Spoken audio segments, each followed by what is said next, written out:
Kartais mane stebina kai kurių žmonių elgesys, bet šiandien yra penktadienis, 13 ir pilnatis, tai tiek to.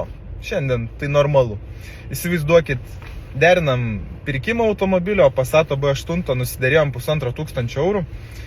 Žodžiu, vyras aprodė tą automobilį, ten surodėm defektus, jog reikia keisti pagrindinį diržą už 5000 km, ką jis ir žinojo, smagratis barška, dar ten smulkmenų yra.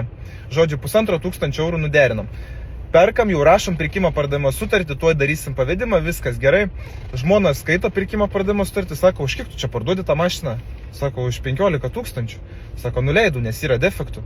Sako, neparduosiu už tiek. Man tie defektai nesvarbus. Čia gera labai mašina, čia galima važiuoti su ją. Tai žodžiu, žmona neleido parduoti mašinos. Mes jau susiderinę viską, nuvažiavę į Ukmergę. Toliausiai, blemba nuo Kauno. Žodžiu, grįžtam namo tušti. Ką padarysi? Penktadienis, 13 ir dar pilnatis. Žodžiu, nuo šiol darysiu taip. Nusiderinau kainą, sakysiu, būtinai paklausk žmonos, ar leidžia parduoti automobilį. Nes dažniausiai derinam su vyrais. Kažkoks kosmosas. Jums yra buvę tokia panaši situacija? Parašykite komentarus.